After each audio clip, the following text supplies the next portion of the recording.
Layoffs are governed by the collective bargaining agreement. Before you can proceed to layoffs, the campus has to notify the system. The system notifies the bargaining unit. You have this big discussion at the system level, and then you proceed to any individual action. And so frankly, nobody can say anything about layoffs because it's all governed by the collective bargaining agreement. You just can't even discuss them until you've cleared it at a whole bunch of levels. And that's unfortunate, honestly, because it obscures a lot of what's going on, and it tends to reinforce distrust and a lot of rumors and that sort of thing, but that's the system we're in.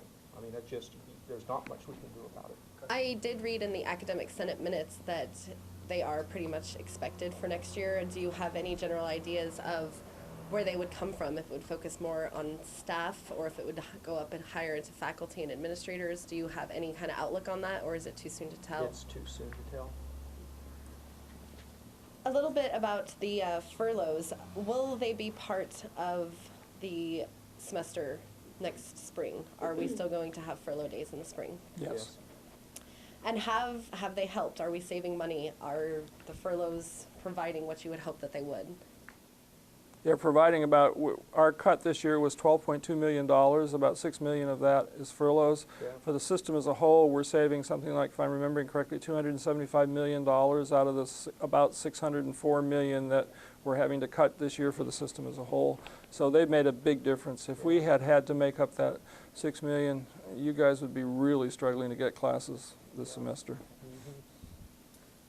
Many students have told us that it would be easier if the furloughs happened all at once instead of randomly, because the campus would just be shut down as a whole. You'd be saving on maintenance, electricity, all of the above. So maybe you can explain to us the reasoning behind doing it sporadically as opposed to doing it campus-wide. Bob, do you want to do that? First, you need to understand that the furloughs were negotiated at the system level between the chancellor's office and the different bargaining units, faculty and staff, and so we had very little control over how the furloughs were agreed upon here. We have some flexibility in how they're implemented, but they're structured at the system level. And my understanding is that when you look at things like how do you preserve people's benefits, what are the state and federal labor laws, it precludes putting them all together. So we were told that simply wasn't an option if we wanted to preserve benefits.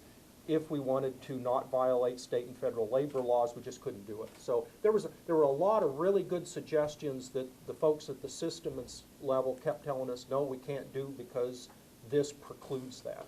So it's.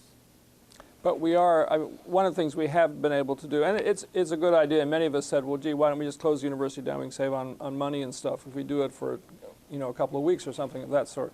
And one of the things we are doing at Thanksgiving break, we're going to essentially close the university down for a week, which we wouldn't do under normal circumstances, and that's allowed under the rules that Bob is talking about. There are very specific rules, and if you violate them, then you lose this ability to retain your retirement benefits, et cetera. And that's what we're trying to do here. As the chancellor said, the furloughs are really to do two things. Number one, to save money, to protect access for students to courses, and I should have said three things, and the third thing is to preserve jobs. And we have laid off a few people at Humboldt State, but relatively few, many less than we would have had to lay off without furloughs.